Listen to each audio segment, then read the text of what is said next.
Le grand direct des médias, Jean-Marc Morandini. Et le fait média du jour, c'est cette enquête du Parisien ce matin. Le Parisien qui a décidé de s'intéresser à l'interactivité dans les radios et aux auditeurs qui prennent de plus en plus la parole à l'antenne. Du coup, Romain Bron, on a décidé d'expliquer ce matin aux auditeurs d'Europe 1 comment ça marche chez nous et de raconter, nous aussi, l'envers du décor quand vous nous appelez pour passer à l'antenne, en particulier dans ce grand direct qui est l'une des émissions les plus interactives de l'antenne. Il faut dire que les auditeurs sont de plus en plus nombreux à intervenir globalement dans les radios, Romain. Et oui, c'est propre aux médias en général. D'ailleurs, depuis plusieurs années maintenant, la plupart des grandes stations de radio ont fait le choix d'offrir une large place aux auditeurs. Europe 1 vous le prouve tous les matins entre 9h et midi. C'est vrai que c'est très français finalement de donner son avis. On aime ça, on aime réagir, prendre la parole, livrer son sentiment, apporter sa petite pierre à l'édifice. Parfois même avec des avis très tranchés qui virent au coup de gueule. On en a souvent la preuve dans ce grand direct, Jean-Marc. Mais il ne faut pas se leurrer, c'est aussi du contenu pour les radios, un contenu facile à obtenir et très efficace parce que c'est concernant pour les gens. L'objectif pour les radios en 2015, c'est d'éviter d'être un simple robinet à information. Il faut jouer la carte de l'interactivité. Souvent, quand on est à Limoges, à Brest, à Pau, à Marseille ou quand je vous écoutais à Dijon, Jean-Marc, rien n'est plus agaçant quand on est en région que d'entendre Paris qui parle à la province. On se sent totalement exclu. C'est la capitale, les journalistes de la capitale qui parlent au reste du monde.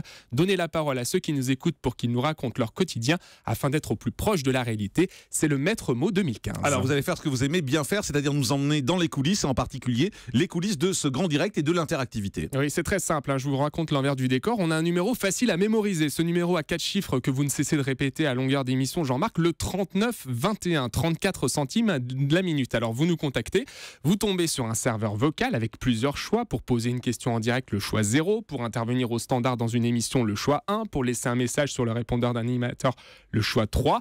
Donc, vous vous laissez guider et juste après, bien, vous arrivez au standard. Et là, vous tombez sur une jeune équipe, principalement des étudiants en journalisme, qui se relaient tous les jours. Ils sont là pour prendre en compte toutes les informations quand vous nous appelez, votre âge, votre ville, votre prénom, votre profession, votre numéro. Le standardiste attribue également une petite note à l'auditeur pour savoir si ce qu'il dit est pertinent, si la liaison téléphonique est de bonne qualité, si la personne a une bonne élocution, si elle s'exprime convenablement, parce qu'il nous arrive aussi parfois d'avoir des gens, indiffusables. On a vu ça sur notre télérépondeur des indiffusables d'ailleurs l'autre jour. Effectivement, bref, tous les standardistes préparent une petite fiche et puis détaillent surtout les raisons de l'appel. L'objectif, c'est de collecter un maximum d'infos en un minimum de temps et puis de faire une synthèse de ce que veut dire la personne à l'antenne. Rapidité parce qu'il y a beaucoup de monde qui appelle et puis efficacité parce que tout ce qui est pris en note arrive sous vos yeux, Jean-Marc. Une fois toutes ces fiches préétablies, elles sont envoyées en régie et là c'est Déborah qui travaille avec nous, qui rappelle tous les gens qui se sont préinscrits parce que la communication, il faut le savoir, c'est Europe 1 qui la paye. Vous appelez certes un numéro surtaxé, 34 centimes la minute au début,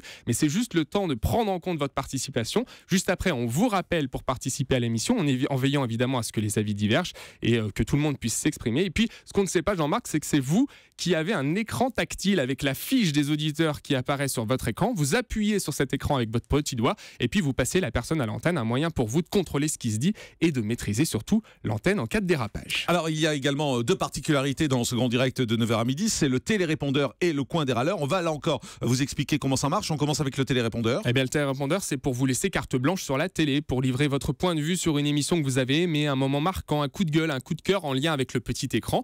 Vous nous dites ce que vous pensez des programmes et ça tombe sur un ordinateur. On fait une petite sélection le matin, il y a des dizaines de messages. C'est Nicolas qui réalise cette émission, qui s'en occupe et on vous écoute tous les jours à 9h37. C'est donc dans une vingtaine de minutes. Et puis il y a le coin des râleurs. Le coin des râleurs, c'est la même chose et tout est dans le titre. Création de Jean-Marc Morandini au début de cette saison.